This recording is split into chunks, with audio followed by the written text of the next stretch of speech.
Pemuda miskin sembuhkan wanita kaya yang divonis lumpuh seumur hidup. Balasannya tak terduga.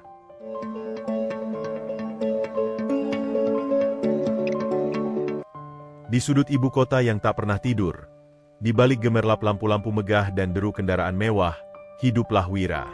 Namanya terdengar sederhana, sepadan dengan kehidupannya yang jauh dari kata mewah.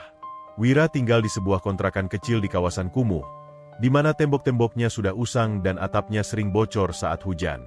Namun, di dalam kesederhanaan itu, Wira memiliki harta yang tak ternilai, sebuah buku lusuh yang penuh coretan tangan, dan sebuah kotak kayu berisi berbagai jenis akar, daun, serta bunga kering. Itu semua adalah peninggalan dari ibunya, Narti. Wira adalah sosok pemuda berusia 25 tahun dengan perawakan sedang, kulit sawo matang, dan mata yang selalu memancarkan keteduhan. Di balik kaos polos dan celana jeans lamanya, tersembunyi hati yang tulus dan semangat yang membara. Sejak ibunya, Narti, meninggal 2 tahun lalu, Wira melanjutkan profesi ibunya sebagai penjual ramuan herbal.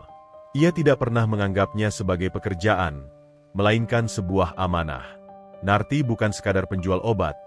Ia adalah seorang tabib tradisional yang ilmunya turun-temurun. Ia selalu mengajarkan Wira bahwa alam semesta menyediakan segala yang dibutuhkan manusia untuk menyembuhkan diri, dan tugas mereka adalah membaca tanda-tanda alam itu. Nak, penyakit itu seperti tamu tak diundang. Dia datang karena ada ketidakseimbangan. Tugas kita bukan mengusirnya dengan paksa, tapi menyambutnya, memahami sebabnya, lalu mengembalikannya ke tempat seharusnya. Bisik Narti suatu malam, di samping ranjang Wira. Suaranya lembut namun penuh kebijaksanaan. Wira tak pernah melupakan setiap kata-kata itu. Narti mengajarkan Wira bagaimana meracik ramuan dari berbagai bahan alami, mulai dari akar pasak bumi hingga daun dewa. Ia mengajarkan Wira untuk tidak hanya sekadar mencampur bahan, tetapi juga merasakan energi dari setiap ramuan, memahami khasiatnya, dan yang terpenting, menyalurkan niat baik dalam setiap tetes ramuan yang dibuatnya. Ketulusan hatimu, nak, itu obat yang paling ampuh. Pesan terakhir Narti sebelum mengembuskan napas terakhirnya. Wira selalu memegang erat pesan itu. Setiap pagi, Wira bangun sebelum fajar, bergegas ke pasar tradisional. Bukan untuk membeli bahan, melainkan untuk mencari bahan-bahan segar yang ia butuhkan untuk ramuan hari itu. Ia seringkali berkeliling ke pinggiran kota, ke daerah yang masih memiliki banyak pepohonan, untuk mencari bahan-bahan yang tidak dijual di pasar. Ia hafal betul tempat tumbuhnya kunyit liar, di mana ia bisa menemukan jahe merah terbaik, atau di balik bukit mana ia bisa mendapatkan bunga kenanga yang sedang mekar sempurna. Tangan Wira adalah tangan seorang peracik ulung. Ia mampu meramu obat untuk demam, flu, pegal linu, hingga masalah pencernaan. Semuanya hanya dengan mengandalkan insting dan ilmu yang diwariskan Narti. Ramuan-ramuan Wira tidak dikemas dalam botol mewah.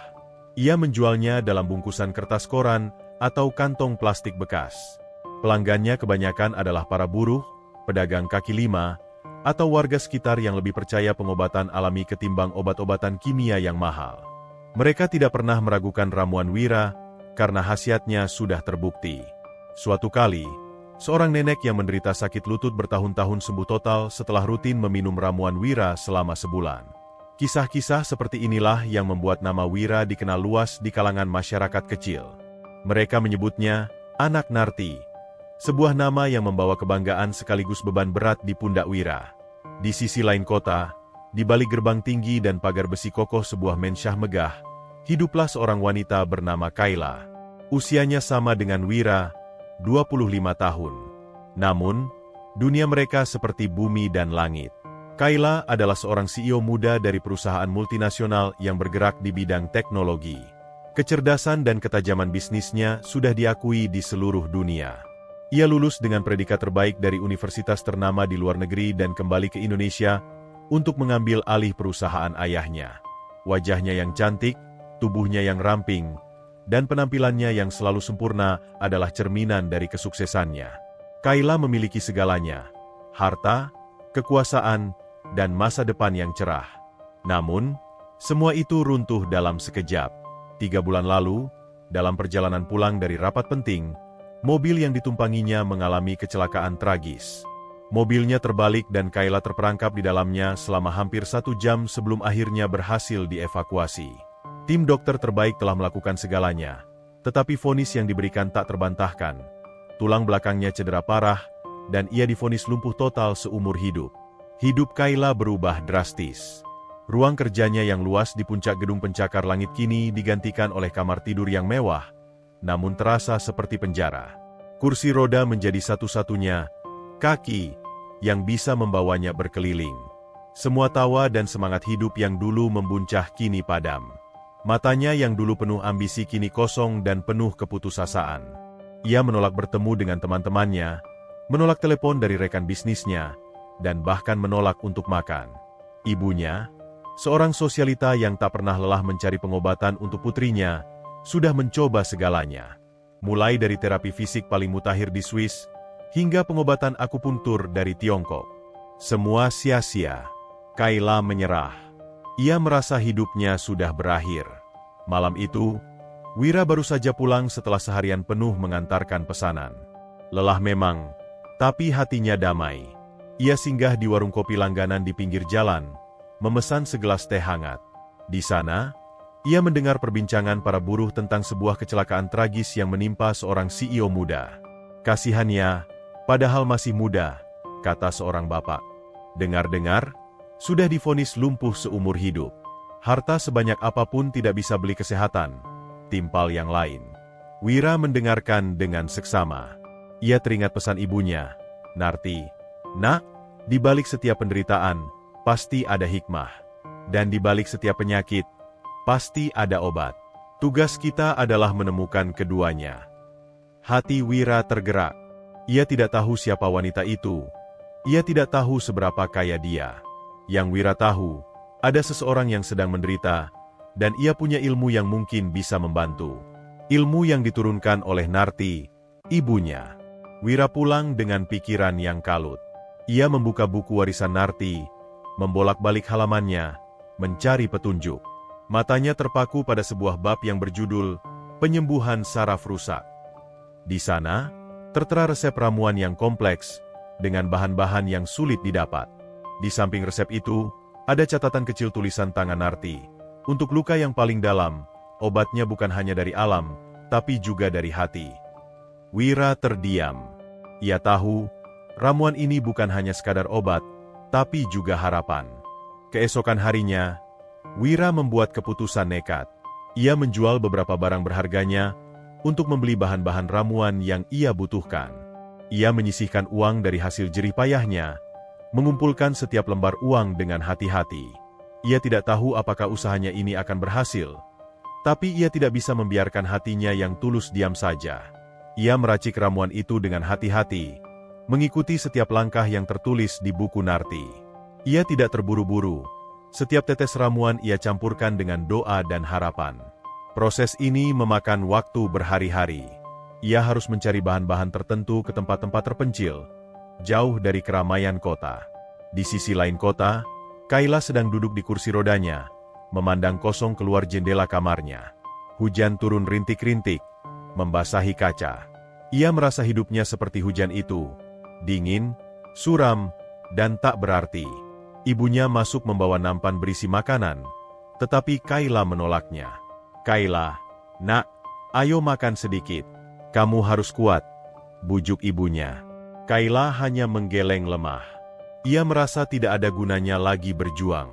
Pagi itu, Wira sudah siap. Ia mengenakan kemeja terbaiknya, yang sudah usang dan sedikit luntur warnanya. Ia membawa sebuah tas kain berisi beberapa botol ramuan yang sudah ia racik. Ia mencari alamat rumah Kayla di internet. Ia terkejut melihat foto mensyahan megah yang terpampang di layar ponselnya. Ia merasa ragu. Apa aku pantas datang ke sana? Apa mereka akan percaya padaku? Batinnya. Namun, ia kembali teringat pesan Narti. Jangan pernah biarkan keraguan mengalahkan niat baikmu. Dengan tekad bulat, Wira menaiki angkutan umum menuju kawasan elit. Di setiap tikungan, ia merasa semakin kecil. Bangunan-bangunan pencakar langit di sekitarnya seolah menertawakannya. Tapi Wira tidak peduli. Ia terus berjalan, memegang erat tas kainnya. Pikirannya dipenuhi oleh satu tujuan, menolong seorang wanita yang sedang menderita. Ia tidak memikirkan apapun lagi. Ia hanya ingin memberikan ramuan ini, ramuan yang ia yakini bisa memberikan harapan. Sampailah ia di depan gerbang Menshahn Kaila. Sebuah gerbang tinggi menjulang, dengan dua penjaga keamanan yang tampak sangar di depannya. Wira menarik napas panjang. Ia memberanikan diri mendekati salah satu penjaga. "Selamat pagi, Pak. Saya Wira. Saya ingin bertemu dengan Nona Kaila. Saya membawa ramuan untuknya," ucap Wira dengan suara yang sedikit bergetar. Penjaga itu menatap Wira dari atas ke bawah, dengan tatapan meremehkan. "Kamu siapa? Datang dari mana?" "Kami tidak menerima pengemis di sini," jawab penjaga itu ketus. Hati Wira terasa sakit.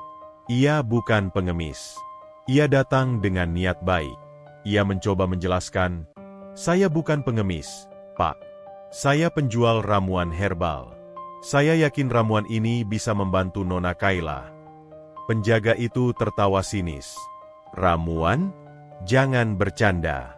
Nona Kaila sudah ditangani dokter-dokter terbaik di dunia. Pulang sana, atau saya panggil polisi." Wira tidak menyerah. Ia tahu, inilah ujian pertama.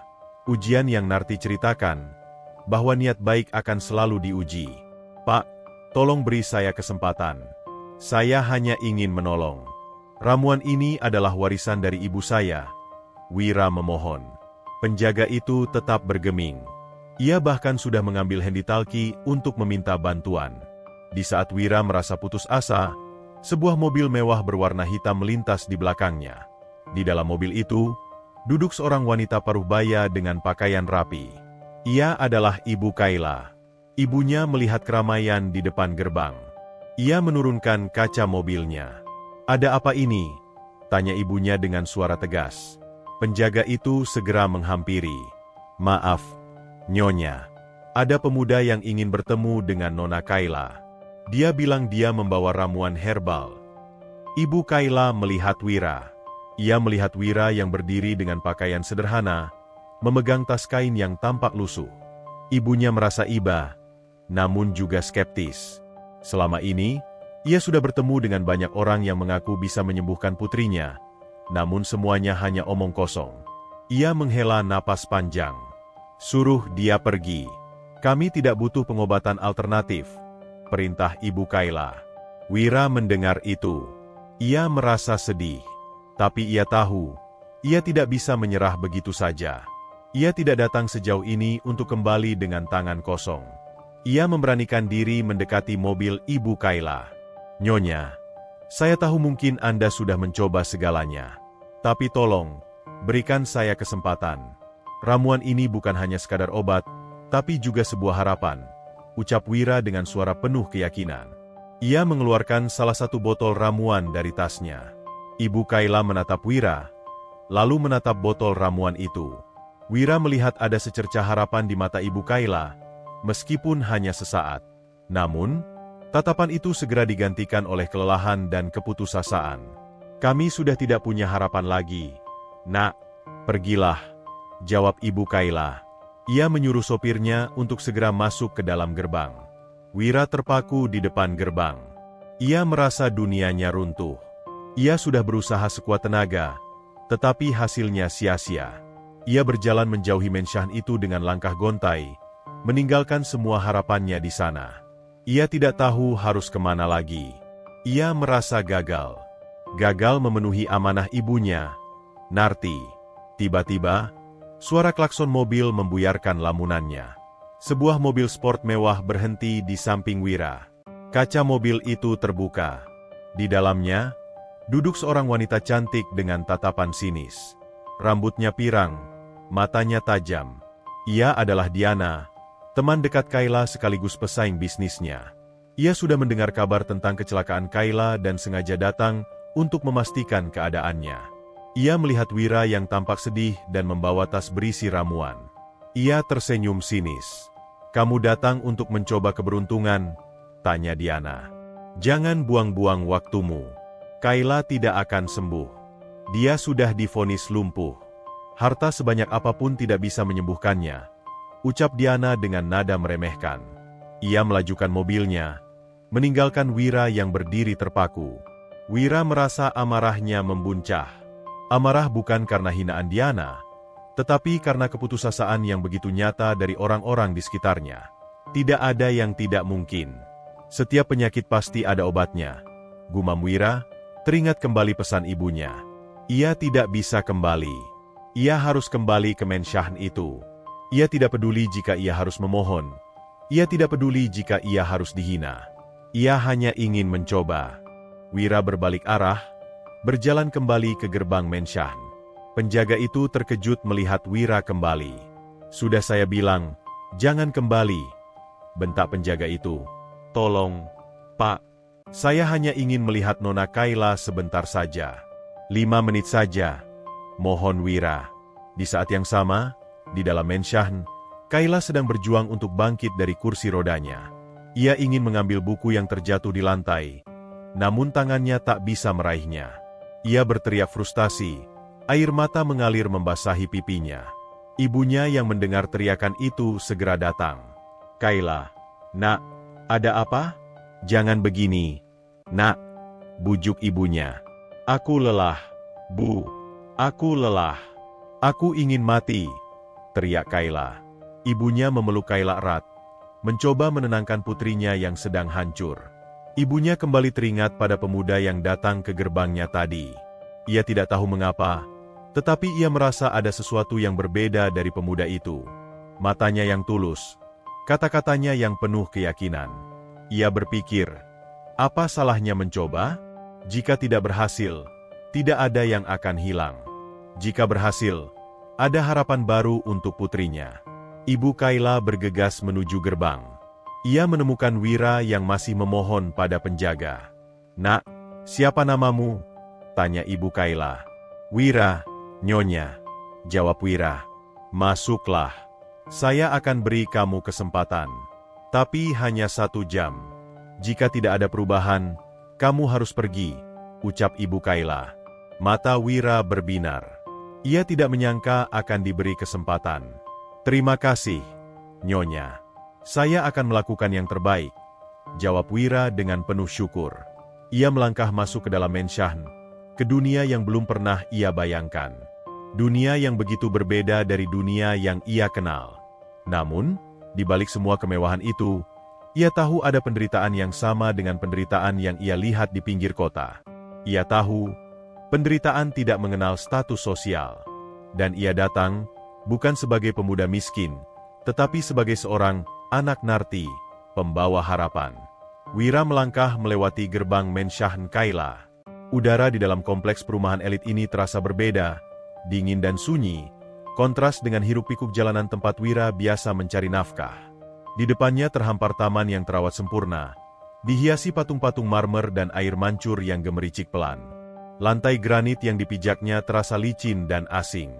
Ia memeluk erat tas kain lusuh berisi ramuan ibunya, satu-satunya pegangan yang memberinya keberanian di tengah kemegahan yang mencekiknya. Ibu Kayla, yang memperkenalkan dirinya sebagai Rima, berjalan mendahului Wira dengan langkah anggun namun jelas terlihat lelah. Rima adalah wanita yang terbiasa mengendalikan segalanya. Namun kini ia tampak seperti kapten yang kapalnya hampir karam. Di balik pakaian mahalnya, Wira bisa melihat keputusasaan yang dalam. "Tolong ikuti saya, Wira," ujar Rima, suaranya datar, tanpa emosi berlebihan. "Saya harap kamu mengerti. Ini adalah kesempatan terakhir yang saya berikan. Putri saya sudah sangat terpukul. Jangan membuatnya lebih kecewa." Wira mengangguk. Hatinya berdegup kencang. "Saya mengerti, Nyonya Rima. Saya hanya akan mencoba sebaik mungkin, dengan tulus." Mereka memasuki ruang tamu utama. Interiornya didominasi warna krem dan emas, dengan sofa-sofa besar dan lukisan-lukisan mahal. Semuanya serba teratur, indah, dan steril. Terlalu steril hingga terasa kaku dan tanpa kehidupan. Wira membayangkan kontrakan sederhananya yang penuh aroma rempah kering, di mana kehangatan terasa nyata di setiap sudutnya. Rima membawa Wira langsung menuju sebuah ruangan di lantai 2, yang ternyata adalah kamar tidur utama Kayla. Sebelum membuka pintu, Rima berhenti dan menatap Wira dengan tatapan serius. Kayla sedang melalui masa yang sangat sulit. Dia menolak bertemu siapapun, bahkan menolak makan. Jika dia menolakmu, jangan paksakan. Saya tidak ingin dia marah lagi, jelas Rima. Wira hanya tersenyum tipis. Saya akan bersikap lembut, Nyonya. Saya tidak akan memaksanya. Rima membuka pintu kamar. Aroma mawar mahal dan sedikit bau obat-obatan menyambut Wira. Ruangan itu begitu luas, dilengkapi jendela besar yang menghadap langsung ke kota. Di tengah ruangan, dekat jendela, Kayla duduk di kursi rodanya. Sosoknya yang anggun kini diselimuti aura kesedihan yang pekat. Rambutnya terurai berantakan, dan wajahnya yang dulu selalu berseri kini tampak pucat. Matanya yang tajam dan berbinar-binar kini terlihat cekung dan kosong. Ia memandang keluar jendela, seolah mencari jawaban di langit biru yang tak pernah ia raih lagi. Kursi roda itu, simbol kemerdekaan yang dirampas, terasa seperti mahkota duri. Wira tertegun sejenak. Ia sudah melihat banyak penderitaan, tetapi penderitaan seorang wanita muda yang kehilangan segalanya hanya dalam sekejap, meninggalkan bekas yang mendalam. Ia teringat pesan ibunya, "Lihatlah mata mereka, Nak. Di sana kamu akan tahu, obat apa yang sebenarnya mereka butuhkan." Kayla menyadari kehadiran orang lain. Ia menoleh perlahan. Tatapannya dingin, mengabaikan Wira seolah ia tak terlihat. "Siapa ini, Bu?" tanya Kayla, suaranya serak dan lemas, menunjukkan kurangnya energi. "Dia Wira, Nak. Dia bilang dia punya ramuan herbal yang mungkin bisa membantumu," jawab Rima hati-hati. Kayla tertawa sinis, tawa yang terdengar pahit. "Ramuan herbal? Ibu, apakah ibu sudah kehabisan akal?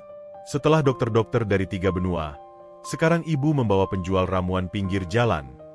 Kata-kata Kayla menohok, menusuk tepat di ulu hati Wira. Ia bisa saja pergi, menyerah. Tetapi mata Kayla, di balik keputusasaan itu, Wira melihat secercah kerinduan akan kehidupan yang hilang. Ia melihat seorang pejuang yang lelah. Wira melangkah maju dengan tenang, mengabaikan tatapan meremehkan Kayla. Ia tidak tersinggung. Ia mengerti bahwa sikap sinis itu adalah tameng pelindung Kayla dari rasa sakit dan harapan palsu. "Nama saya Wira, Nona Kayla. Saya bukan dokter, tapi saya adalah anak Narti. Saya membawa ramuan ini, yang saya buat dengan ilmu warisan ibu saya," ujar Wira, suaranya lembut namun jelas. Kayla mengalihkan pandangannya dari Wira ke tas kain yang dipegangnya. Tas yang tampak begitu asing di kamar mewahnya. "Ibu Narti? Apa dia seorang profesor dari Oxford?" tanya Kayla dengan nada mengejek. Wira tetap tenang. Ia mengeluarkan sebuah botol kecil berisi cairan kental berwarna coklat keemasan. Ramuan yang telah ia racik dengan susah payah selama berhari-hari, mengikuti resep kuno peninggalan Narti. "Ibu saya bukan profesor, Nona Kayla. Ibu saya adalah seorang yang tahu bagaimana cara mendengarkan alam. Ramuan ini terbuat dari bahan-bahan yang tumbuh di tanah kita, yang telah diolah dengan ketulusan dan energi positif. Saya yakin, ini bisa membantu memulihkan saraf-saraf Anda," jelas Wira, suaranya kini terdengar penuh keyakinan yang tak tergoyahkan. Rima mendekat, mencoba menengahi.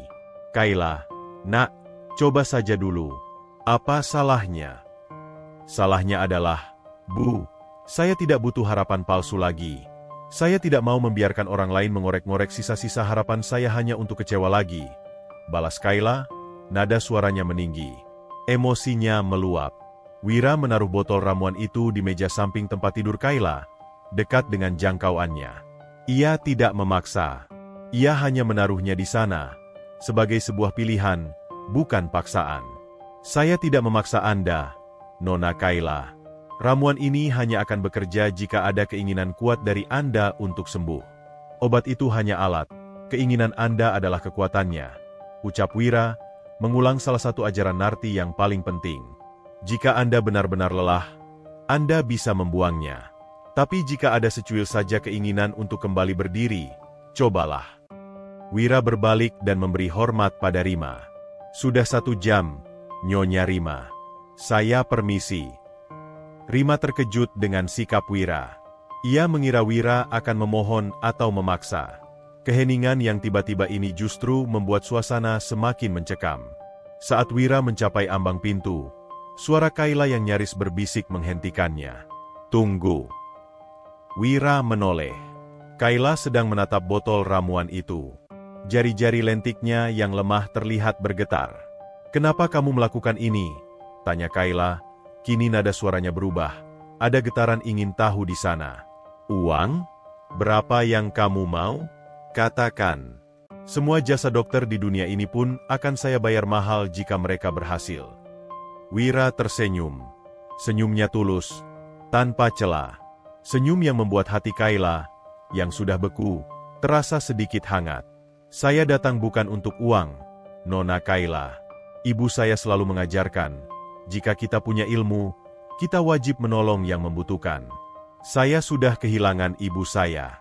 Saya hanya ingin melanjutkan kebaikan hati yang ia tanamkan pada saya. Jika Anda sembuh, itu adalah balasan terindah untuk almarhumah ibu saya, Narti.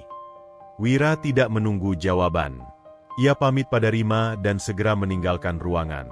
Ia tahu, ia telah menanamkan benih harapan. Tugasnya kini adalah membiarkan benih itu tumbuh. Wira turun ke lantai bawah.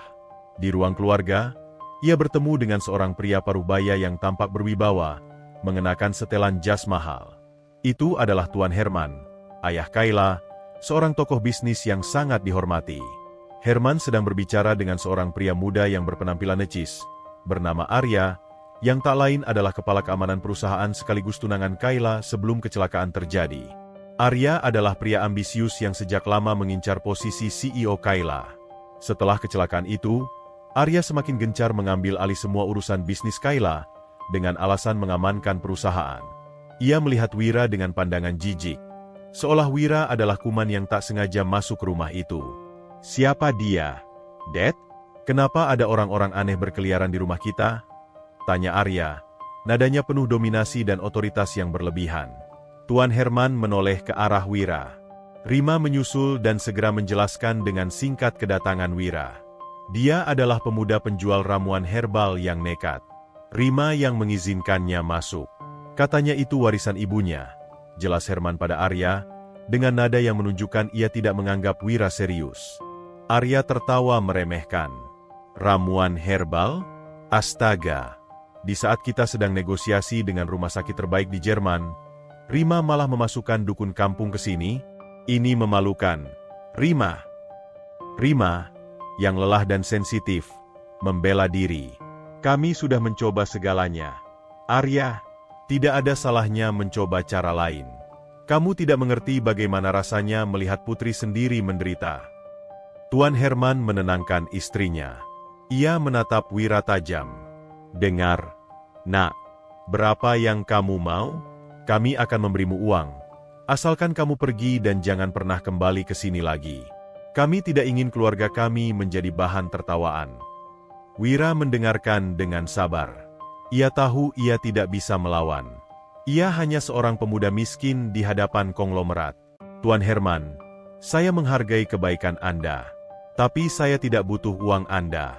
Ramuan saya sudah saya tinggalkan di sana. Jika Nona Kayla memilih untuk meminumnya, saya akan datang kembali besok untuk memberikan resep lanjutan dan terapi.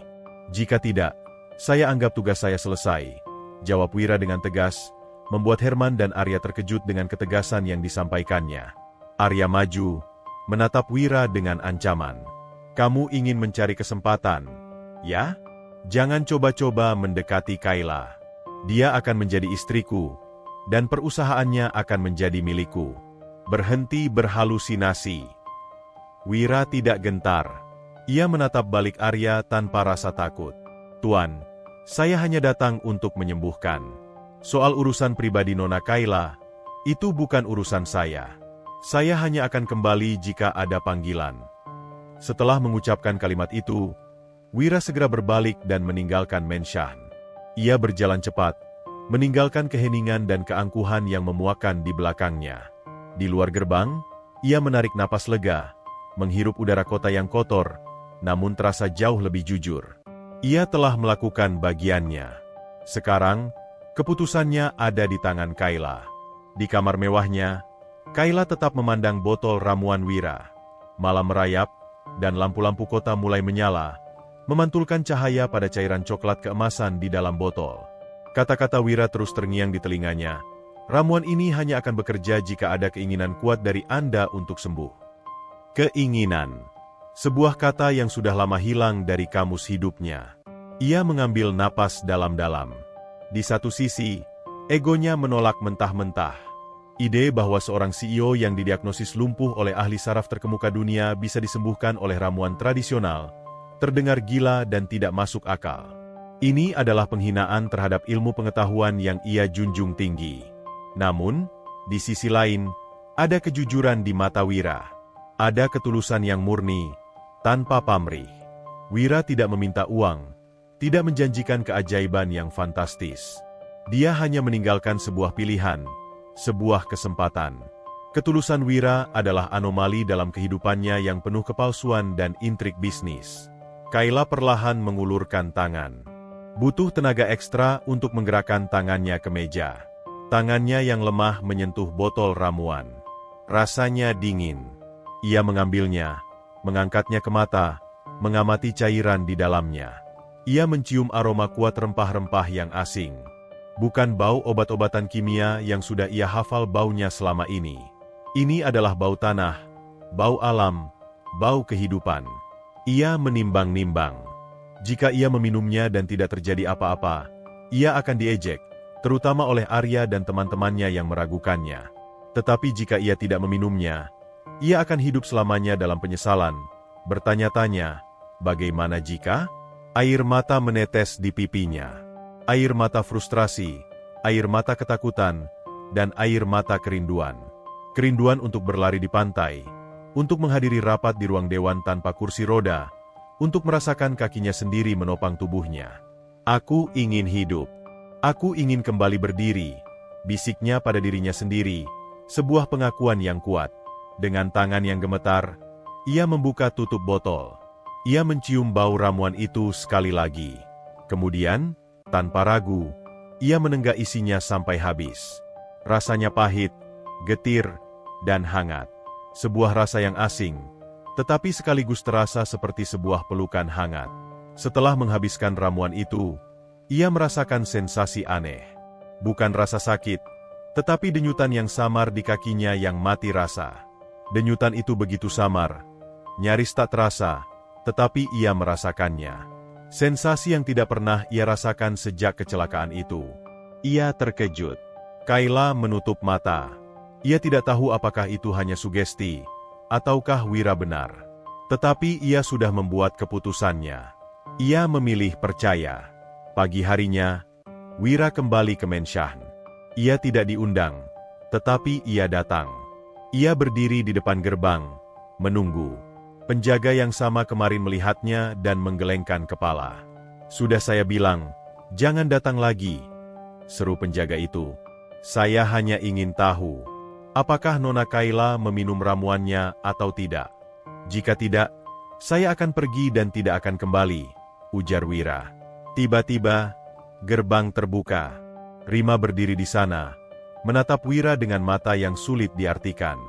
Dia meminumnya. Wira, kata Rima, suaranya bergetar. Dia meminumnya tadi malam. Dan dia merasakan sesuatu. Wira tersenyum lega. Kebaikan hati Narti telah diterima.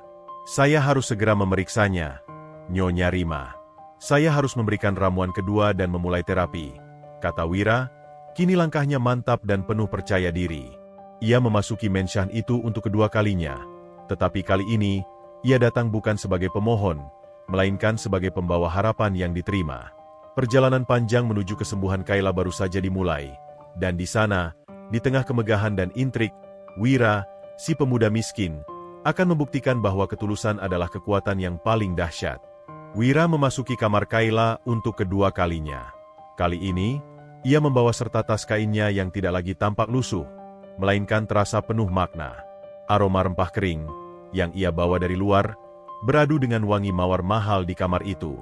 Ia menemukan Kayla duduk di kursi rodanya, memandang keluar jendela, tetapi tatapannya kali ini berbeda.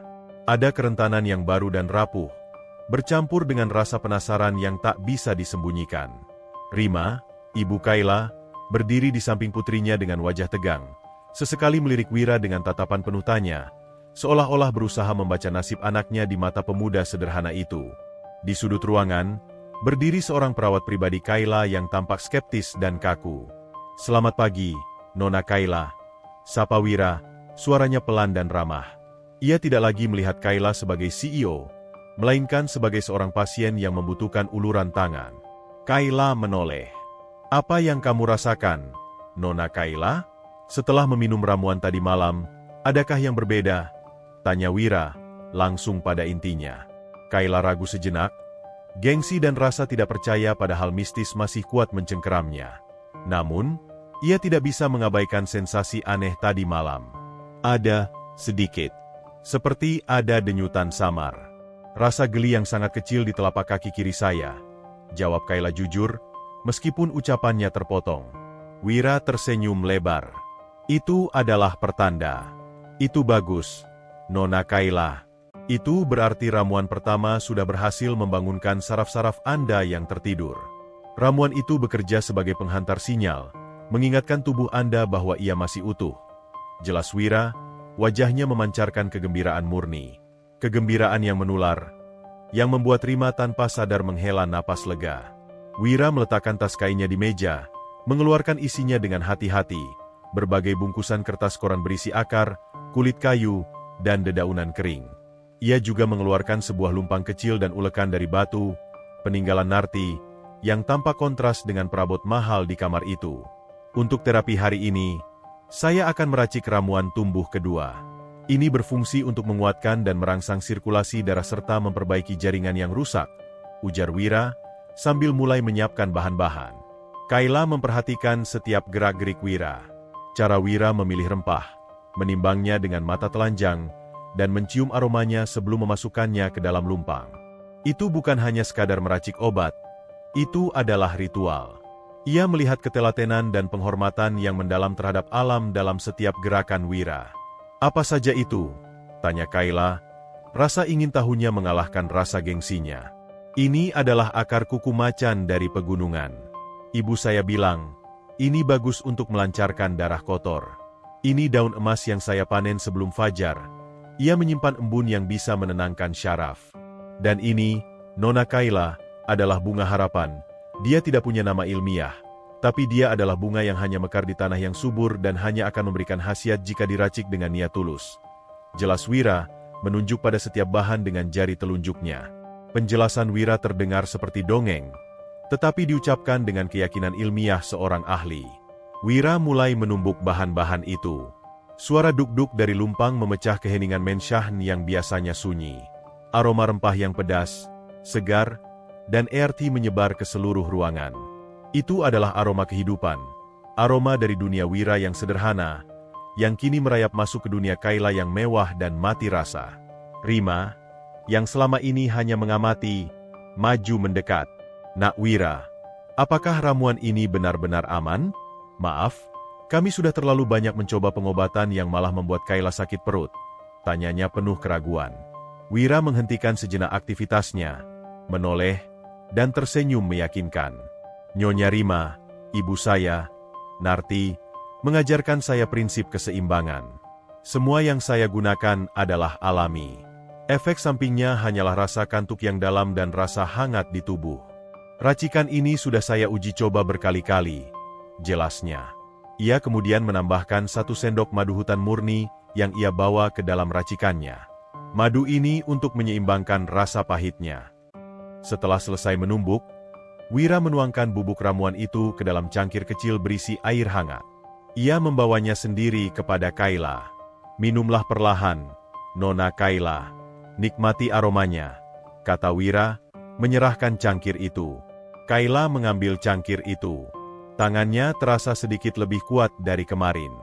Ia menatap Wira, lalu menatap cairan di cangkir itu. Ia mengambil napas panjang, dan meminumnya. Rasanya pahit, getir, tetapi diikuti oleh rasa manis madu yang lembut. Setelah meminumnya, ia merasakan kehangatan menjalar dari perutnya ke seluruh tubuh, terutama ke area pinggang hingga kakinya. Itu bukan kehangatan biasa, itu adalah kehangatan yang terasa mengalir. "Bagaimana?" Tanya Rima, tidak sabar. Hangat, Bu. Dan saya merasa kaki saya sedikit lebih berat. Jawab Kayla, matanya memancarkan sedikit keheranan. Wira mengangguk puas. Itu artinya sirkulasi darah Anda mulai aktif kembali. Sekarang, kita mulai terapi sentuhan. Wira meminta izin Rima untuk memindahkan Kayla ke sofa yang lebih rendah. Ia meminta perawat pribadi Kayla untuk menyiapkan handuk hangat dan minyak kelapa murni yang Wira bawa dari kampung. Saya akan memijat kaki dan tulang belakang Anda, Nona Kayla. Tujuannya adalah membangunkan memori otot dan saraf yang sudah lama tertidur. Ini mungkin akan terasa sedikit sakit, tapi saya akan berusaha selembut mungkin, jelas Wira. Kayla mengangguk. Ia sudah menjalani terapi fisik ratusan kali di rumah sakit, dengan gerakan-gerakan mekanis dan dingin. Ia tidak tahu apa yang berbeda dari terapi pemuda ini. Wira berlutut di depan Kayla, dengan posisi yang menghormati. Ia mulai memijat kaki Kayla yang kurus dan pucat. Sentuhannya terasa jauh berbeda dari terapis manapun yang pernah menangani Kayla. Sentuhan Wira hangat, kuat, tetapi penuh kelembutan. Itu adalah sentuhan yang datang dari hati yang tulus. Saat jari-jari Wira menekan beberapa titik di telapak kaki Kayla, Kayla tersentak. Aduh, desis Kayla, sedikit kaget. Itu titik P4, Nona. Titik pusat saraf di telapak kaki. Sakitnya bagus. Itu artinya saraf Anda merespons. Jangan tahan rasa sakitnya, lepaskan saja, ujar Wira, matanya fokus pada area yang ia pijat. Rima dan perawat yang menyaksikan adegan itu terkejut. Selama 3 bulan, kaki Kayla benar-benar mati rasa. Tidak ada sentuhan yang mampu membuatnya tersentak. Wira melanjutkan pijatannya ke betis, paha, hingga ke punggung bagian bawah. Ia menekan beberapa simpul saraf yang, menurut ilmu Narti, berhubungan langsung dengan tulang belakang. Ia melakukannya dengan penuh energi, seolah menyalurkan semua semangat hidupnya ke kaki Kayla yang lumpuh. Selama proses terapi, Wira berbicara. Ia tidak berbicara tentang bisnis atau kemewahan. Ia berbicara tentang kehidupan sederhana, tentang perjuangan ibunya, Narti, menanam rempah di pekarangan sempit, tentang kebahagiaan kecil saat ramuannya berhasil menyembuhkan sakit kepala seorang buruh. Ia berbicara dengan suara yang tenang dan menenangkan, suara yang membuat Kayla merasa aman. Kayla mendengarkan. Ia terhanyut. Ia menyadari betapa jujur dan bersyukurnya hidup Wira. Pemuda ini tidak punya apa-apa, tetapi ia punya tujuan hidup yang jelas dan mulia. Kontras dengan dirinya, yang punya segalanya, tetapi kini merasa hampa. Narti, ibu saya, selalu bilang, penyakit itu datang karena kita terlalu sibuk memikirkan masa lalu atau mengkhawatirkan masa depan. Kita lupa menikmati saat ini. Saat tubuh kita lelah dan pikiran kita cemas, disitulah penyakit masuk, kata Wira, sambil mengoleskan minyak herbal hangat di punggung Kayla. Pijatan Wira berlangsung hampir 1 jam. Ketika selesai, Kayla merasakan tubuhnya lemas, lelah, tetapi ringan. Kehangatan dari ramuan dan pijatan itu menjalar ke seluruh tubuhnya, membuatnya mengantuk. Terapi selesai untuk hari ini, Nona Kayla. Setelah ini, Anda harus istirahat total selama 4 jam. Biarkan ramuan bekerja dalam tidur Anda, kata Wira. Kayla mengangguk. Ia terlalu lelah untuk berbicara. Wajahnya yang pucat kini tampak sedikit merona. Wira keluar dari kamar Kayla. Rima mengikutinya dengan mata berkaca-kaca. Wira, saya tidak tahu harus berkata apa. Anak saya, dia merasakan sakit. Itu pertanda baik, bukan? Tanya Rima, penuh harap. Ya, Nyonya Rima. Itu sangat baik. Kita akan melanjutkan terapi ini selama 2 minggu. Nona Kayla harus meminum ramuan saya 3 kali sehari, dan saya akan melakukan terapi pijatnya setiap pagi, jelas Wira. Saat Wira berbicara dengan Rima, Tuan Herman dan Arya masuk dari pintu utama, baru pulang dari kantor. Mereka melihat Wira yang sedang berbicara dengan Rima. Arya langsung memasang wajah tidak suka. Masih ada dia? Rima, sudah saya bilang, jangan biarkan orang ini masuk. Diam, Arya. Wira sudah membuat Kayla merasakan kakinya lagi. Hal yang tidak bisa dilakukan oleh dokter-dokter mahalmu. Balas Rima, membela Wira dengan emosi yang kuat. Arya terkejut mendengar pernyataan Rima. Ia maju, menatap Wira dengan sinis. Kamu pasti menggunakan obat bius, bukan? Atau semacam koyo panas yang kamu bilang ramuan? Wira mendengarkan tuduhan Arya dengan tenang. Tuan Arya, saya tidak menggunakan obat bius. Saya hanya menggunakan ramuan herbal alami. Jika Anda tidak percaya, Anda boleh membawa ramuan saya ke laboratorium manapun untuk diuji, tantang Wira. Tuan Herman, yang seorang pebisnis logis, menengahi. Sudah, Arya. Rima, tenang. Wira, saya menghargai usahamu. Tapi ini tentang kesehatan putri saya. Saya butuh bukti. Besok, kamu akan didampingi oleh seorang dokter. Dokter pribadinya Kayla, Dr. Haris. Dia akan mengawasi setiap proses yang kamu lakukan. Wira mengangguk, tanpa gentar. Saya akan dengan senang hati bekerja sama, Tuan Herman. Saya tidak menyembunyikan apapun. Keberhasilan saya adalah ilmu narti, dan ilmu itu harus dipertanggungjawabkan. Jawaban Wira yang jujur dan berani membuat Tuan Herman terdiam. Ia melihat integritas di mata pemuda miskin itu. Namun, Arya tidak terima. Bagi Arya, kesembuhan Kayla adalah bencana. Jika Kayla sembuh, ia akan kehilangan kesempatan untuk mengendalikan perusahaan. Ia harus memastikan Wira gagal. Saya akan pastikan kamu tidak hanya gagal, tapi juga masuk penjara karena mencoba-coba pada orang sakit. Bisik Arya tajam pada Wira, yang hanya dijawab Wira dengan tatapan tulus. Wira pun meninggalkan Menshahn, membawa serta lumpang dan sisa-sisa ramuannya. Ia tahu, perjuangan tidak hanya ada di kamar Kayla, tetapi juga di luar, melawan kecurigaan, kesombongan, dan ambisi terselubung keluarga kaya. Persiapan dan tantangan mental. Wira kembali ke kontrakannya. Ia duduk di lantai, mengolah bahan-bahan untuk ramuan esok hari. Tiba-tiba, ia merasa cemas. Besok, ia harus berhadapan dengan dokter. Berhadapan dengan ilmu medis modern yang selalu memandang rendah ilmu tradisional. Ia membuka buku peninggalan Narti, mencari ketenangan. Matanya menemukan sebuah catatan di marin halaman. Jika kau diserang keraguan, kembali ke niat awalmu. Obat terbaik adalah iman yang kuat. Wira menutup matanya, memvisualisasikan kembali wajah Kayla, denyutan kecil di kakinya, dan senyum lega Rima. Ia menguatkan hati. Ia tidak boleh goyah. Ia tidak bertarung untuk dirinya sendiri. Ia bertarung untuk membuktikan ketulusan ibunya dan untuk harapan seorang wanita yang putus asa. Ia menghabiskan sisa malamnya dengan meracik ramuan. Kali ini ia menambahkan sedikit kulit kayu cendana harum yang khusus ia simpan. Ramuan ini, menurut Narti, berfungsi untuk menenangkan jiwa dan menghilangkan ketakutan, baik pada pasien maupun pada peraciknya. Ia tahu, ramuan esok hari harus sempurna, karena tantangannya tidak hanya fisik, tetapi juga mental dan spiritual. Sementara itu, di Menshahn, Kayla tertidur lelap. Ia bermimpi.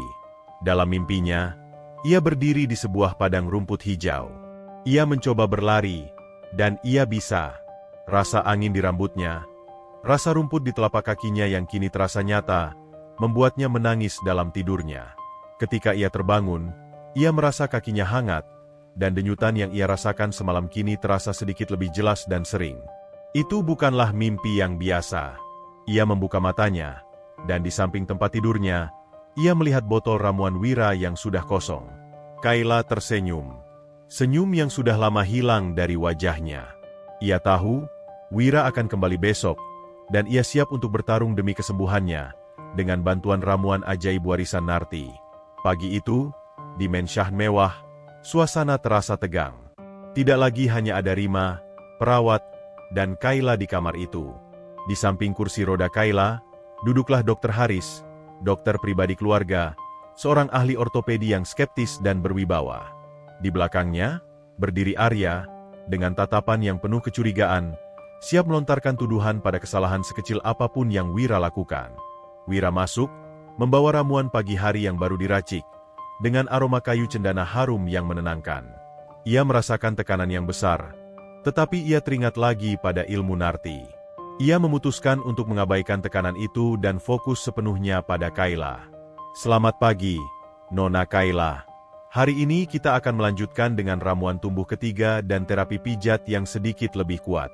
Bagaimana tidur Anda semalam? Tanya Wira, suaranya tenang, mengabaikan Dr. Haris dan Arya. Kayla tersenyum samar. Senyum yang tulus pertama kali yang Wira lihat. Luar biasa, Wira. Saya bermimpi berlari. Dan saat saya bangun, saya merasakan sensasi kesemutan di kedua kaki saya. Bukan rasa sakit, tapi rasa hidup. Jawab Kayla, matanya berbinar. Pengakuan Kayla ini membuat Dr. Haris terkejut. Ia segera mengeluarkan refleks hammer dan mencoba menguji refleks lutut Kayla, hal yang selama ini selalu gagal. Kali ini, meskipun samar, lutut Kayla sedikit merespons. Gerakan itu begitu kecil sehingga hampir tak terlihat. Tetapi itu nyata. Ini tidak mungkin. Gumam Dr. Haris, wajahnya berubah pucat. Secara medis, saraf yang rusak total tidak bisa pulih secepat ini hanya dalam 1 malam. Arya, yang menyadari potensi bencana ini bagi ambisinya, segera maju. Dia pasti memberikan obat-obatan terlarang. Dr. Haris, ramuan itu harus diuji. Kita tidak tahu apa isinya. Wira menaruh ramuannya di meja dan menatap Dr. Haris dengan tenang. Dr. Haris, ini adalah ramuan yang saya buat pagi ini. Saya tidak keberatan jika Anda mengambil sampelnya sekarang juga untuk diuji. Saya jamin, tidak ada bahan kimia buatan, hanya saripati akar pasak emas, ekstra kulit kayu sukun hening, dan daun bidadari malam. Semua diracik berdasarkan ilmu Narti. Dr. Haris mengambil cangkir itu dan mencium isinya. Aroma rempah yang kuat dan asing menusuk hidungnya. Ia menatap Wira, keraguan bercampur dengan rasa ingin tahu ilmiah. Sebagai seorang dokter, ia harus rasional, tetapi ia juga menyaksikan keajaiban kecil di depan matanya. Kayla mengambil keputusan. Ia meraih cangkir ramuan itu sebelum Dr. Haris sempat mengambil sampel, dan menenggak isinya sampai habis tanpa ragu. Gerakan ini menunjukkan tingkat kepercayaan penuh yang ia berikan kepada Wira, sebuah tamparan keras bagi Dr. Haris dan Arya. Saya sudah meminumnya, Dr. Haris. Jika Anda ingin menguji, ambil saja sisa ramuan di lumpang. Tapi saya percaya pada Wira, kata Kayla tegas. Keputusan Kayla ini menutup semua perdebatan. Wira tersenyum, berterima kasih dalam hati atas kepercayaan Kayla. Wira memulai sesi terapi pijatnya. Berbeda dari kemarin, hari ini ia menggunakan minyak ramuan khusus yang ia olah dari biji buah pala dan jahe merah. Minyak ini berkhasiat menghangatkan dan mempercepat regenerasi sel. Saat Wira memijat area tulang belakang bagian bawah Kayla, sentuhannya menjadi lebih dalam dan kuat. Kayla menjerit kecil, bukan karena sakit tak tertahankan, melainkan karena rasa sakit yang terasa familiar, rasa sakit yang lama hilang karena mati rasa. Tarik napas dalam-dalam, Nona Kayla. Fokus pada rasa hangat itu. Rasa sakit ini adalah kabar baik. Saraf Anda sedang membangun jembatan kembali. Bisik Wira, suaranya meyakinkan. Sesi terapi berlangsung selama 2 jam. Di sela-sela pijatan, Wira mulai bercerita lebih banyak tentang ibunya, Narti. Ia menceritakan bagaimana Narti menggunakan ilmu herbalnya tidak hanya untuk menyembuhkan penyakit fisik, tetapi juga untuk menenangkan jiwa orang-orang yang putus asa. Ibu saya bilang, penyakit terburuk bukanlah di tubuh, tapi di hati. Jika hati sudah ikhlas dan penuh harapan, tubuh akan ikut berjuang. Ujar Wira, matanya memancarkan kerinduan akan sosok Narti. Kayla mendengarkan. Ia mulai menyadari bahwa Wira bukan hanya sekadar tabib, tetapi juga penyembuh jiwa. Kata-kata Wira adalah air bagi jiwanya yang kering. Setelah sesi terapi, Kayla merasa sangat lelah, tetapi ia merasakan perbedaan yang drastis. Ia mencoba menggerakkan jari-jari kakinya. Dengan usaha keras, jari kaki kanannya bergerak sedikit. Gerakan itu sangat kecil, tetapi bagi Kayla, itu adalah mukjizat. Wira, kakiku. Lihat, seru Kayla, air mata kebahagiaan membasahi pipinya. Rima menangis, memeluk putrinya. Dr. Haris terdiam, memandang gerakan itu dengan pandangan tak percaya. Arya menggertakkan giginya. Wajahnya menunjukkan kemarahan yang tertahan. Dr. Haris segera maju. Ia memeriksa neurological signs Kayla. Secara medis, ini benar-benar tidak bisa dijelaskan. Ada aktivitas saraf yang kembali hidup. Meskipun kecil, ini adalah kemajuan yang luar biasa. Akunya, suaranya bergetar antara kekaguman dan kebingungan. Tuan Herman, yang masuk tepat setelah kabar baik itu, langsung memeluk Wira. Wira, nak, terima kasih. Kamu sudah melakukan hal yang tidak bisa dilakukan siapapun. Keluarga Kayla, kecuali Arya, kini menaruh kepercayaan penuh pada Wira. Mereka mulai melihat pemuda itu bukan lagi sebagai penjual ramuan pinggir jalan, tetapi sebagai pembawa kehidupan bagi Kayla. Sejak hari itu, Wira datang ke Menshahen setiap pagi. Jadwal Wira menjadi ketat, meracik ramuan segar, terapi pijat yang semakin intens, dan mengisi waktu dengan bercerita. Selama terapi, Wira tidak lagi hanya fokus pada kaki Kayla. Ia seringkali memijat bahu, leher, dan tangannya. Sentuhan Wira begitu hati-hati dan penuh perhatian, seolah ia memperlakukan Kayla seperti vas kristal yang sangat rapuh. Kayla mulai terbiasa dengan kehadiran dan sentuhan Wira. Rasa canggung yang dulu ada kini berganti menjadi rasa nyaman dan aman. Mereka mulai berbagi cerita yang lebih personal.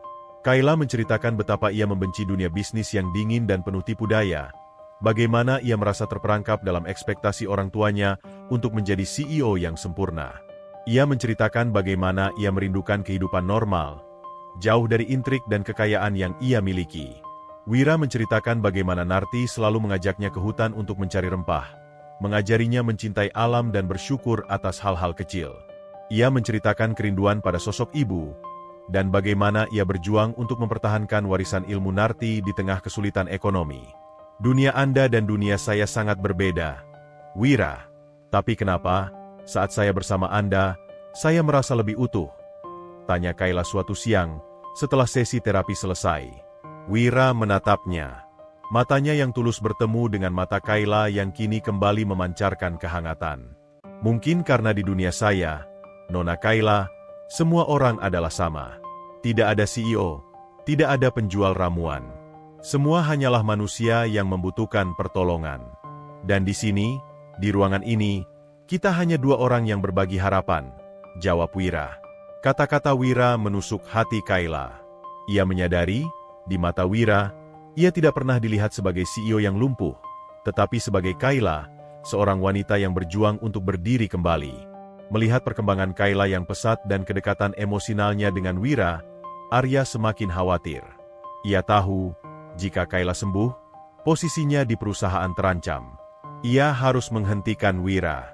Arya mulai melancarkan serangan halus. Ia mempekerjakan seorang penyelidik swasta untuk mencari tahu latar belakang Wira dan Narti. Hasilnya mengejutkan. Narti pernah dituduh melakukan malpraktik oleh seorang dokter di desa sebelah karena menolak membagikan resep rahasianya. Tuduhan itu tidak pernah terbukti, tetapi menjadi noda hitam dalam riwayat Narti. Arya segera membawa laporan itu kepada Tuan Herman. Ini, Dad. Pemuda ini dan ibunya punya riwayat buruk. Mereka berpotensi menjadi penipu. Tuan Herman, meskipun percaya pada kemajuan Kayla, adalah seorang pebisnis.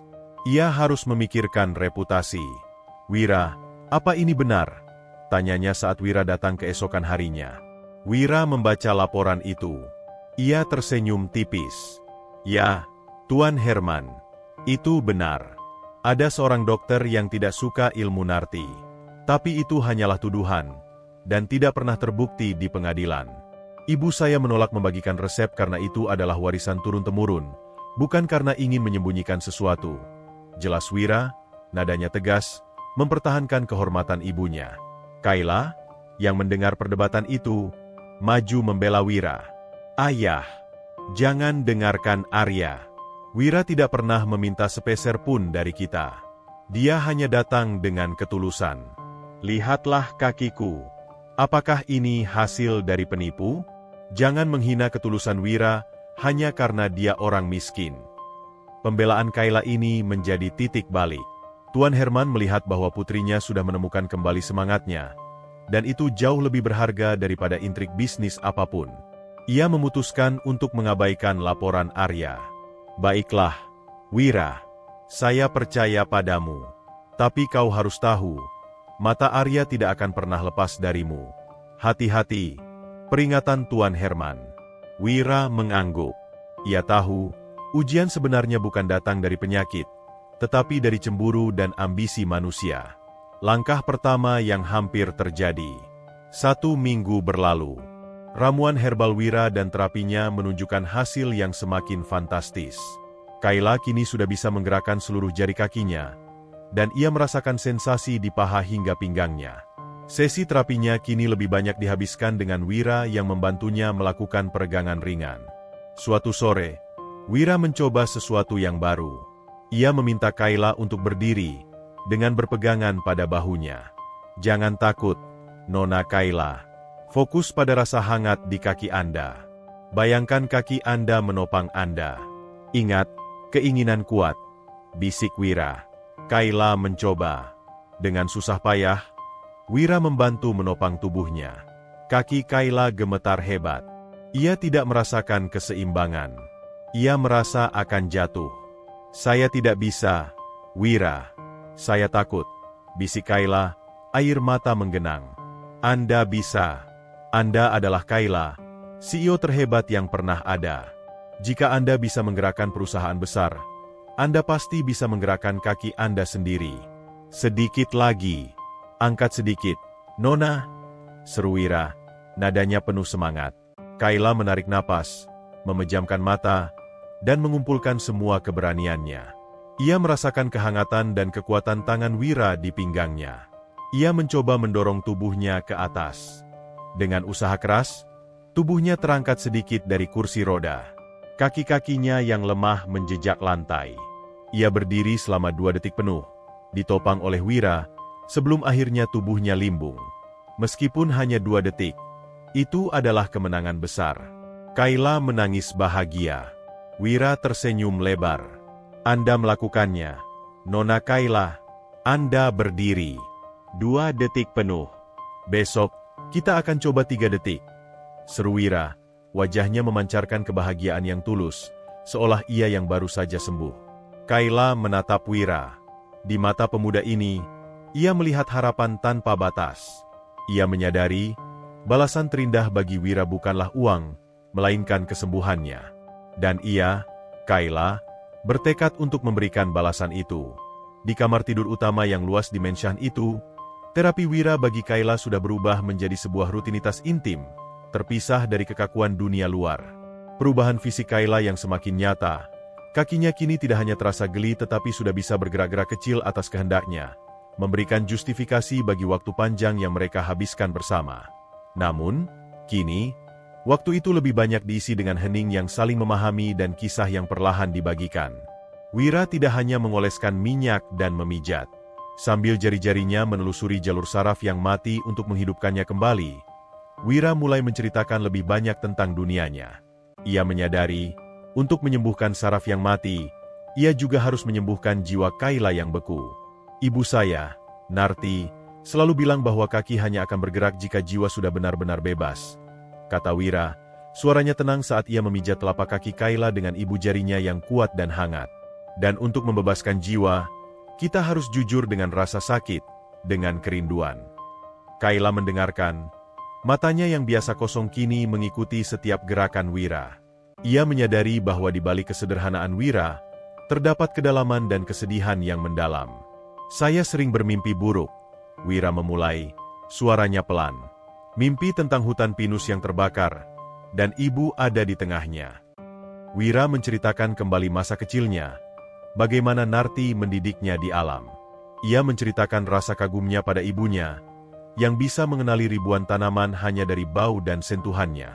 Setiap pagi, ibu akan mengajak saya ke hutan, bukan untuk bermain, tapi untuk berbicara dengan alam. Ibu selalu meminta izin pada pohon sebelum memetik daunnya. Ia bilang, setiap tanaman punya jiwa.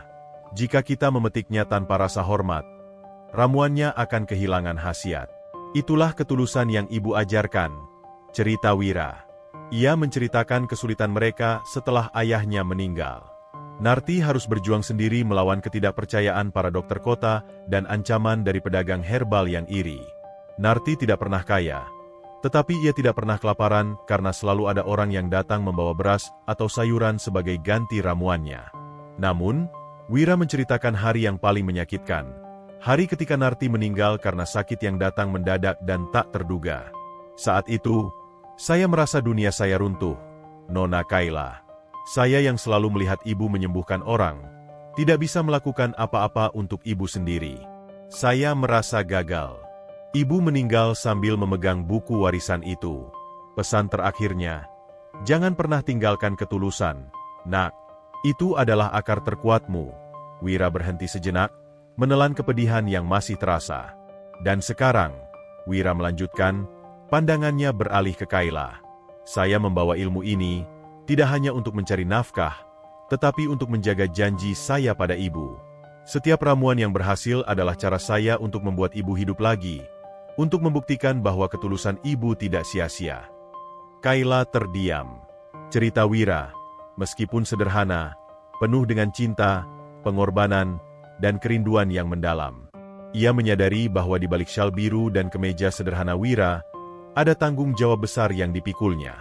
Wira tidak hanya berjuang untuk hidupnya, tetapi untuk menghidupkan kembali warisan ibunya. Giliran Kayla yang berbicara, didorong oleh keterbukaan Wira. Ia merasa aman. Di depan Wira, ia tidak perlu lagi menjadi Kayla sang CEO yang sempurna. Dunia saya sangat berbeda. Wira, kami tidak punya hutan, kami hanya punya beton dan kaca. Kayla memulai, suaranya lirih, memandang keluar jendela, ke arah kolam renang mewah yang jarang disentuhnya. Kayla menceritakan masa kecilnya yang glamor, tetapi kesepian. Ibunya, Rima, sibuk dengan kegiatan sosialita. Ayahnya, Herman, sibuk membangun kerajaan bisnis. Kayla tumbuh di bawah pengawasan pengasuh dan tutor, dikelilingi barang-barang mewah, tetapi miskin kasih sayang tulus. Sejak kecil, saya dididik untuk menjadi pewaris yang sempurna. Sekolah terbaik, les piano, les kepemimpinan. Saya tidak pernah punya waktu untuk berteman, apalagi berpacaran. Katanya, senyum ironis tersungging di bibirnya. Ayah selalu bilang, emosi adalah kelemahan, Kayla. Bisnis adalah logika. Saya selalu mencoba menjadi robot sempurna yang mereka inginkan. Ia menceritakan bagaimana ia melompat ke dunia bisnis segera setelah lulus, bekerja tanpa henti, memimpin rapat dewan di usia muda. Ia adalah CEO yang sukses, ditakuti dan dihormati. Tapi di balik kesuksesan itu, ia selalu merasa kosong. Saya punya segalanya, Wira. Semua orang iri pada saya. Tapi saya tidak pernah tahu cara menjadi bahagia. Saya hanya tahu cara membuat perusahaan untung. Aku Kayla. Kayla menceritakan kecelakaan itu. Ia merasa itu adalah hukuman. Saya pikir, alam menghukum saya. Saya yang tidak pernah berhenti berlari, dipaksa berhenti total. Saya yang terbiasa mengontrol segalanya, tidak bisa mengontrol satupun gerakan kaki saya. Saya putus asa karena logika saya hancur. Tapi sekarang, Kayla menatap Wira. Saat Anda di sini, menceritakan tentang rempah dan hutan, saya merasa tenang. Saya merasa ada hal-hal di dunia ini yang lebih besar dari rapat dewan dan bursa saham. Anda membawa kesederhanaan ke dalam hidup saya yang rumit. Kayla mengakui bahwa kesembuhannya bukan hanya karena ramuan Wira. Anda menyembuhkan kaki saya, Wira. Tapi yang lebih penting, Anda menyembuhkan jiwa saya yang mati rasa. Anda membuat saya merasa bahwa, di mata seseorang, saya hanyalah seorang wanita biasa, bukan CEO lumpuh yang patut dikasihani. Suatu hari, setelah sesi terapi yang lebih intens, Kayla merasa sangat lelah, tetapi ia merasakan kemajuan yang luar biasa. Ia sudah bisa menggerakkan kakinya dari lutut ke bawah, sebuah perkembangan yang membuat Dr. Haris, yang masih sesekali memeriksa, terkejut dan bingung. Kayla meraih tangan Wira. Wira, saya ingin berterima kasih. Saya ingin memberikan Anda sesuatu yang layak. Bukan uang, tapi sesuatu yang berharga. Apa yang paling Anda butuhkan saat ini? Wira menatap Kayla. Matanya yang teduh bertemu dengan mata Kayla yang kini kembali memancarkan kehangatan. Ia bisa saja meminta modal untuk bisnisnya, atau uang untuk memperbaiki kontrakannya. Tetapi ia teringat lagi pada ajaran Narti, imbalan terbaik bukanlah materi, tetapi kehidupan. Saya tidak membutuhkan uang Anda, Nona Kayla. Tapi saya punya satu permintaan pribadi, kata Wira lembut. Kayla menahan napas. Apa itu? Katakan saja. Saya ingin Anda ceritakan kenangan terindah yang Anda miliki saat Anda masih anak-anak. Kenangan yang tidak melibatkan rapat dewan, saham, atau bisnis. Kenangan yang tulus dan sederhana, pinta Wira. Permintaan itu membuat Kayla terkejut. Dari semua hal di dunia, Wira hanya meminta sebuah kenangan. Kayla terdiam lama, menggali dalam-dalam masa lalunya yang terkunci. Ia akhirnya tersenyum tipis, senyum yang tulus, yang jarang ia tunjukkan. Ada satu. Ketika saya berusia sekitar 6 tahun, ayah dan ibu sangat sibuk, tapi suatu hari, ibu meminta 1 hari libur penuh. Kami pergi ke pinggiran kota, ke sebuah kebun bibit kecil. Kami membeli bibit bunga matahari dan menanamnya di belakang menshan. Bunga itu tumbuh tinggi sekali. Selama bunga itu mekar, saya merasa bahagia. Itu adalah momen yang sangat singkat, dan setelah itu ayah kembali melarang ibu mengambil libur. Cerita Kayla, matanya berkaca-kaca karena kerinduan. Bunga matahari, gumam Wira. Bunga yang selalu mencari cahaya. Itu adalah Anda, Nona Kayla. Anda hanya perlu menemukan kembali cahaya itu. Wira kembali memijat kakinya. Namun, kini, pijatan itu terasa berbeda. Itu adalah komitmen tak terucapkan antara dua jiwa yang terluka, yang menemukan penyembuhan bukan dari ramuan mahal, tetapi dari kisah yang dibagikan dengan tulus. Wira tahu, ia sudah mulai melanggar batas profesionalitasnya. Perasaan yang tumbuh di hatinya untuk Kayla kini bukan hanya rasa iba atau kepuasan profesional. Itu adalah sesuatu yang lebih dalam, lebih hangat, dan jauh lebih berbahaya. Ia telah jatuh cinta pada semangat juang di mata Kayla dan kesederhanaan yang berusaha ia temukan kembali. Kayla, di sisi lain, menyadari bahwa ia mulai mencintai Wira.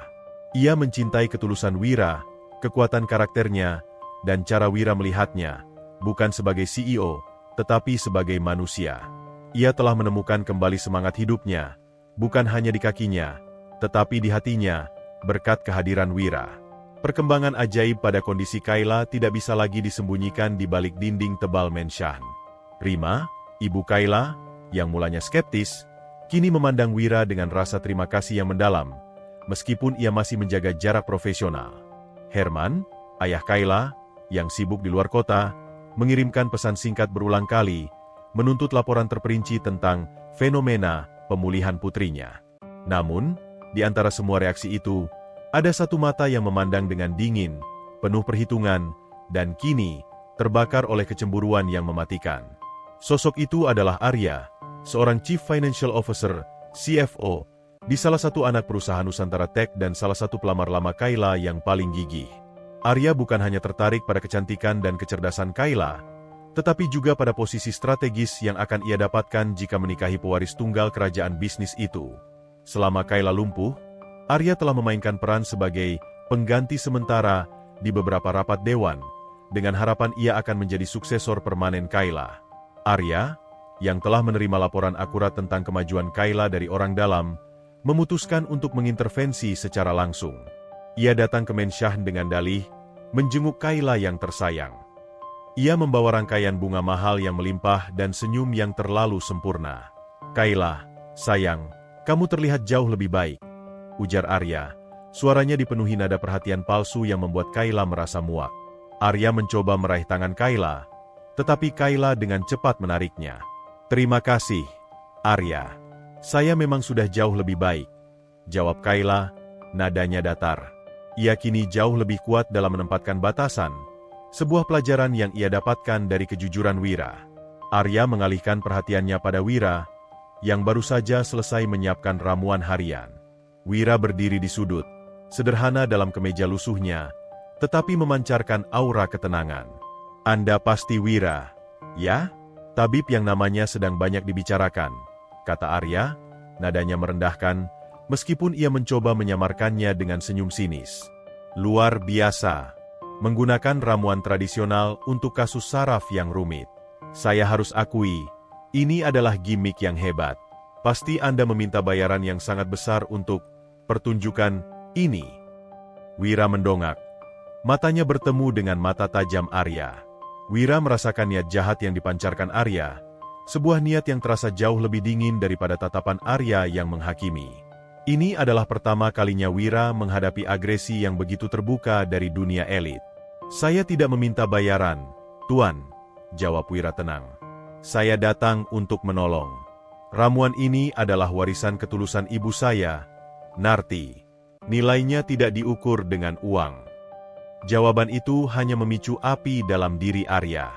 Wira menolak uang. Itu adalah hal yang paling tidak masuk akal bagi Arya, yang hidupnya didasarkan pada perhitungan untung rugi. Bagi Arya, penolakan Wira adalah kemunafikan atau, lebih buruk, strategi licik untuk mendapatkan sesuatu yang jauh lebih besar. "Ketulusan, ya? Menarik," cibir Arya. "Semua orang punya harga, Wira. Dan saya yakin, ketulusan Anda pun bisa dihitung dalam bentuk saham atau uang tunai. Saya akan awasi itu." Kayla, yang sudah mulai memiliki indera keenam terhadap Wira, menyadari perubahan ini. Wira yang biasanya tenang dan ceria, kini sering terlihat murung dan gelisah. "Ada apa, Wira? Kamu terlihat tegang.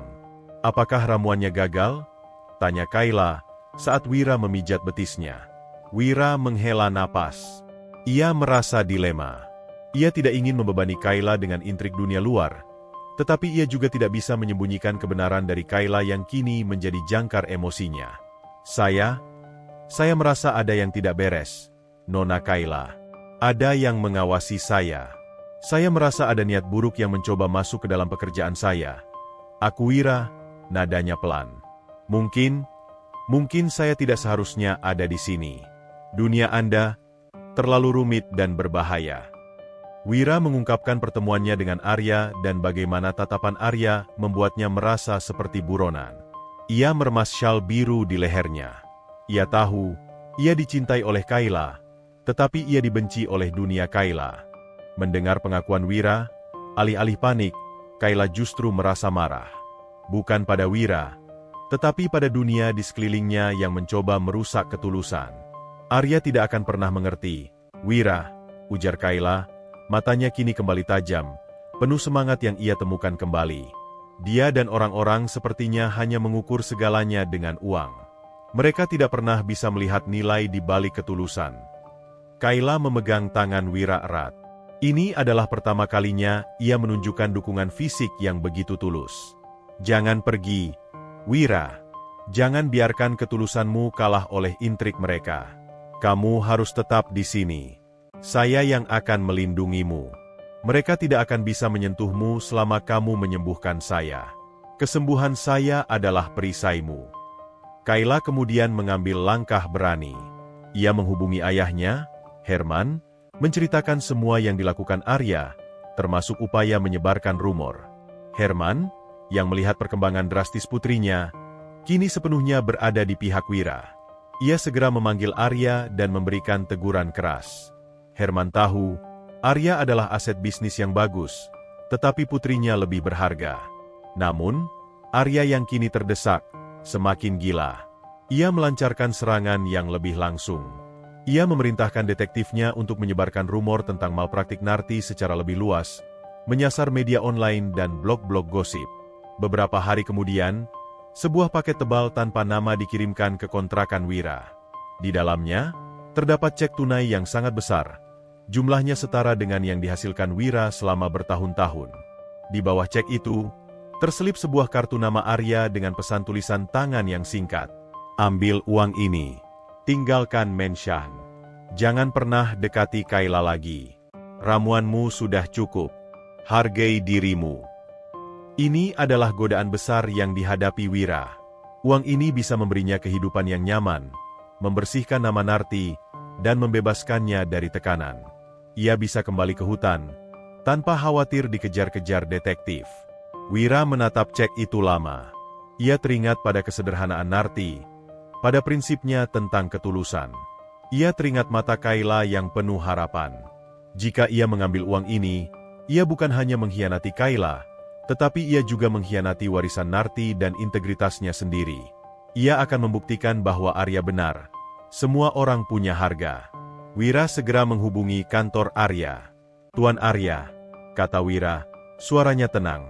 "Saya mengembalikan cek Anda. Saya sudah bilang, ketulusan tidak bisa dibeli.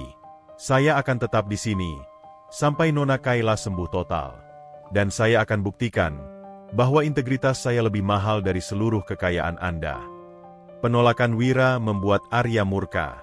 Ia tahu, ia harus segera menghentikan Wira sebelum keterikatan Wira dan Kayla tidak bisa dipisahkan lagi. Arya memutuskan untuk menggunakan senjata terkuatnya, hukum dan kekuasaan. Wira kembali ke Menshah dengan cek Arya di tangannya, yang kemudian ia serahkan pada Kayla sebagai bukti. Kayla, melihat cek sebesar itu ditolak Wira, merasa cintanya semakin dalam. Ini adalah pria langka yang ia temukan, permata yang tidak tertandingi oleh berlian manapun. "Mereka tidak akan berhenti, Wira," kata Kayla, menyobek cek itu menjadi serpihan. "Mereka akan menyerang melalui media dan hukum. Kamu harus bersiap. Kita harus membuktikan bahwa ramuanmu sah." Kayla meminta Wira untuk mulai mendokumentasikan semua resep dan proses terapinya secara detail.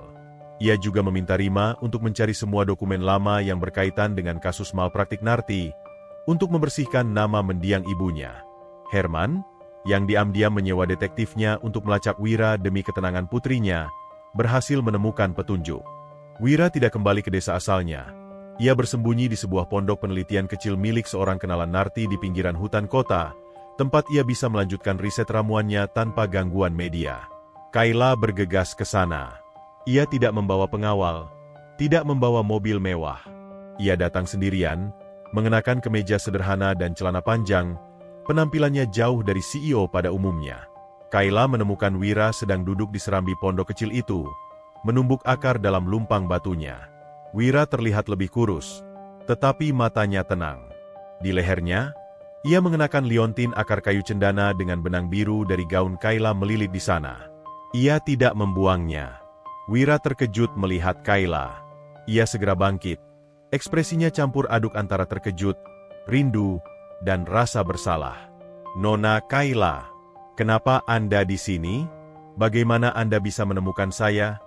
tanya Wira, suaranya tercekat. Ia buru-buru menyembunyikan lumpang batunya, seolah malu dengan pekerjaannya. Kayla tersenyum, senyum tulus yang membuat Wira hampir jatuh. "Aku tidak lagi Nona Kayla, Wira. Aku hanya Kayla. Dan aku menemukanmu karena aku mencari akar MU, bukan statusmu." Dialog di atas jurang pemisah. Mereka duduk di serambi kayu yang sederhana. Udara dipenuhi aroma rempah yang hangat. Kayla menatap Wira dalam-dalam. "Aku tahu mengapa kamu pergi, Wira. Karena kamu mencintaiku. Dan kamu takut cinta itu akan menghancurkanku. Kamu takut perbedaan status sosial kita.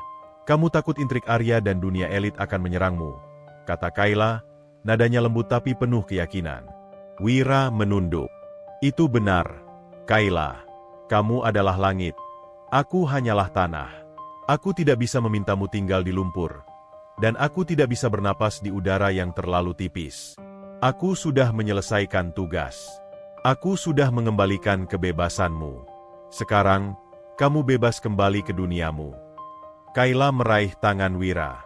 Tangannya yang halus, yang dulu hanya memegang pena mahal dan tablet canggih, kini terasa hangat dan tulus saat menyentuh tangan Wira yang kasar karena tanah dan akar. "Kamu salah, Wira. Aku sudah kembali ke duniaku, dan duniaku sekarang adalah dunia di mana kamu berada," tegas Kayla. "Aku tidak bisa kembali ke ruang rapat yang dingin. Aku tidak bisa kembali ke kesunyian Menshah itu. Aku sudah mencobanya. Aku sudah pulih. Aku sudah bisa berjalan, tapi aku tidak bisa merasakan hidup sejati tanpamu." Kayla menceritakan tentang buku sketsa yang ia temukan, tentang gambar Wira yang mencintainya dalam diam. "Kamu mencintaiku karena jiwaku. Kenapa kamu meremehkan dirimu sendiri? Kamu memiliki ketulusan yang tidak bisa dibeli dengan miliaran dolar. Kamu memiliki integritas yang tidak dimiliki oleh Arya dan para direktur itu. Kekuatanmu jauh lebih besar daripada kekuasaan yang aku miliki." Kayla mendekat, menatap matanya yang teduh. Dunia ini tidak membutuhkan satu CEO lagi. Dunia membutuhkan satu lagi Narti, yang menolong tanpa pamrih. Dan aku ingin menjadi bagian dari misi itu. Aku ingin menjadi rekanmu, Wira. Aku ingin menjadi jembatan yang menghubungkan kearifan ibumu dengan dunia yang membutuhkannya. Momen di bawah bulan purnama, kedekatan emosional. Perkataan Kayla menembus pertahanan Wira. Ia menyadari, Kayla tidak memohon. Kayla menawarkan kesetaraan dan visi yang sama. Malam itu, Wira tidak bisa lagi membiarkan Kayla pergi. Ia menyiapkan makan malam sederhana, nasi hangat dengan tumis rempah hutan. Kayla menikmati makanan itu, tertawa saat Wira menceritakan kesulitan mencari bahan baku langka. Itu adalah malam paling romantis dalam hidup Kayla, jauh lebih berharga daripada semua candlelit dinner mewah. Sore itu, mereka berjalan ke tepi sungai yang mengalir di belakang desa, tempat yang sunyi dan damai. Di sana, di bawah naungan pohon beringin tua, Wira dan Kayla mengucapkan janji masa depan mereka. Wira berlutut di hadapan Kayla. Ia tidak memiliki cincin berlian, tetapi ia memiliki cinta yang murni dan visi yang kuat. Kayla, kata Wira, memegang kedua tangan Kayla yang kasar. Kamu meninggalkan duniamu untukku. Kamu membuktikan bahwa cinta kita lebih kuat dari status sosial. Aku berjanji padamu, aku akan mencintaimu, aku akan melindungimu, dan aku akan selalu menjunjung tinggi ketulusan Narti di setiap langkah kita. Aku bersedia menjadi akar yang kuat, agar kamu bisa menjadi langit yang indah dan melindungi. Kayla menarik Wira berdiri. Ia tersenyum, matanya memancarkan kebahagiaan yang meluap-luap. Aku berjanji, Wira. Aku berjanji untuk tidak pernah meremehkan kesederhanaan dan integritasmu. Aku akan menggunakan setiap pengetahuan, setiap koneksi, dan setiap kekuatanku untuk membangun yayasan ini bersamamu. Aku berjanji untuk selalu berdiri di sampingmu saat Arya dan siapapun mencoba menyerang kita. Aku akan menjadi perisaimu, dan kamu adalah jiwaku, janji Kayla. Mereka berciuman, ciuman yang melambangkan persatuan takdir dan misi yang dibagi. Mereka adalah dua jiwa yang telah menemukan arti hidup mereka, cinta yang melayani.